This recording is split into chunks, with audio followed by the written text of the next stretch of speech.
কিরে বাবু, আজকে এরকম দাঁড়িয়ে দাঁড়িয়ে খাওয়া আরম্ভ করলি তুই? ভালো, রোজ তো বসে খাই, আজকে তো দাঁড়িয়ে খাই। রোজ বসে খাস, দাঁড়িয়ে খাস, ওরকম করে কেউ দাঁড়িয়ে দাঁড়িয়ে খায়? আজকে খাবারটা কিরকম হয়েছে বন্ধুদের একটু বল। খাবারটা নিয়ে কোনো কথা হবে না, এরকম ভেজ চাও, তার উপর তুমি আবার একটা কাঁচা পেঁয়াজ দিয়েছো, যেটা আমার সবচেয়ে ফেভারিট। আর ডিমগুলোকে আবার এরকম কেটে দিয়েছো, তার উপর আবার নুন ছড়িয়ে দিয়েছো। শোন, আমি একটা কি করেছি আজকে বলতো। আমি আজকে একটা কাজ করেছি, কি ডিম দিয়ে তো রোজই চাউমিন করি। আজকে আমি না ডিম দিয়ে করলাম না, আমি আজকে এটা ভালো এই রকম সেদ্ধ ডিম রাখলাম, কাঁচা পেঁয়াজ রাখলাম, কিন্তু এর মধ্যে আমি ক্যাপসিকাম দিয়েছি, আলু দিয়েছি, পেঁয়াজ দিয়েছি। বন্ধুরা দেখো খেতে কেমন হয়েছে একবার বল।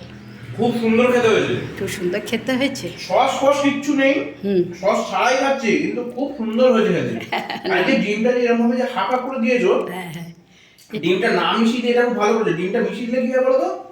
একটু অন্যরকম টেস্ট। না, আমার তো ডিমগুলো শক্ত শক্ত গিয়াটা কাটা হয়ে থাকে, কিন্তু এইটা একটু অন্যরকম লাগছে। যাকে ভালো লাগছে, তোর যে ভালো লাগছে। তার সঙ্গে আবার কাঁচা পেঁয়াজ। ভালো লাগছে না? ঠিক আছে, খেয়ে নে। কাঁচা পেঁয়াজ এমন একটা জিনিস, রুটি, ভাতে ভাত, চাউমিন, মাংস সবের সঙ্গে কাঁচা পেঁয়াজ। আমার ছেলে খুব কাঁচা পেঁয়াজ খেতে, বন্ধুরা জানো, আমার খুব খুব ভালো লাগে ভালোবাসে। কাঁচা পেঁয়াজ। হ্যাঁ হ্যাঁ, যাকে খেয়ে নে।